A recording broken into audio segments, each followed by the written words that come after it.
जय हिंद। आप सभी का स्वागत है हमारे YouTube चैनल केसर छत्तीसगढ़िया में।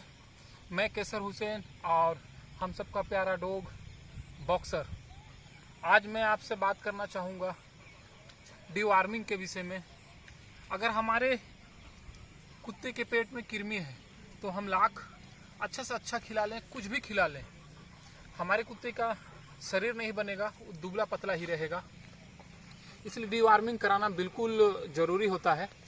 अभी आप बगल में देख रहे होंगे, ये बॉक्सर के ही पोटी का एक फ़ोटो है जिसमें आपको कृमि साफ नज़र आ जाएगा कि कितनी ज़्यादा संख्या में है। हालांकि इसके शरीर में सुधार है, अब शरीर इसका बनना शुरू हो गया है, फिर भी काफ़ी मात्रा में अभी भी कृमि बचा हुआ है। अक्सर हम कुत्ते पालने वालों की ये समस्या होती है कि हम अच्छे से अच्छा खिला रहे हैं लेकिन हमारे कुत्ते का शरीर नहीं बन रहा है, मोटा तगड़ा नहीं बन पा रहा है। तो होता यह है कि जब तक हमारे कुत्ते के शरीर में कृमि है तो ये संभव ही नहीं है कि इसका शरीर बन जाए।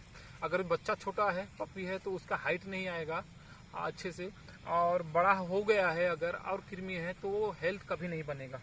कई बार होता यह है कि हम डिवॉर्मिंग करा देते हैं, यानी कृमि की दवा इसे दे देते हैं, उसके बाद भी शरीर नहीं बन रहा है, लेकिन हमने क्या किया है, कृमि का दवा दे दिया है। अब इस पे सही काम किया है नहीं कि डॉग पे कृमि मरा नहीं, वो हम नहीं जान पाते हैं। इसलिए सबसे पहले हमें ये करना पड़ेगा कि जब भी हम अपने कुत्ते को घुमाने लेके जाते हैं और वो पोटी करता है तो हमें उसकी पोटी पे थोड़ा सा निगाह डालना पड़ेगा कि पोटी कैसा है।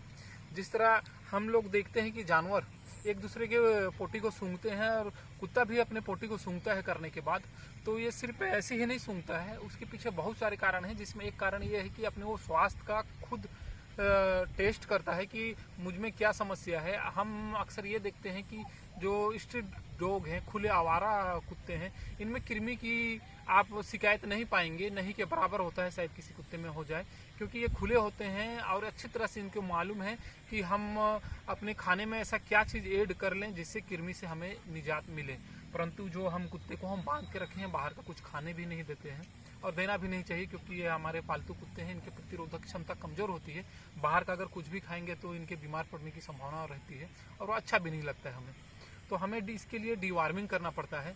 तो एडल्ट कुत्ते को हमको महीने में एक बार डिवॉर्मिंग कराना अत्यंत आवश्यक है, तभी हमारे कुत्तों का हेल्थ अच्छा रहेगा।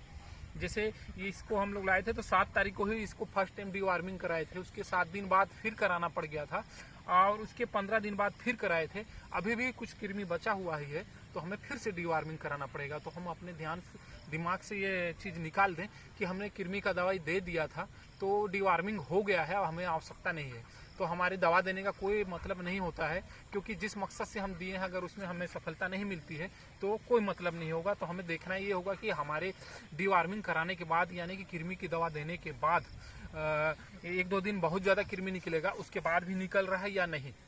अगर हम 100% कृमि को मार पाते हैं अपने कुत्ते के पेट के, तो आप देखिएगा इसका शरीर बिल्कुल तेज़ी से बनेगा और इसके स्किन में शाइन आने लगेगी।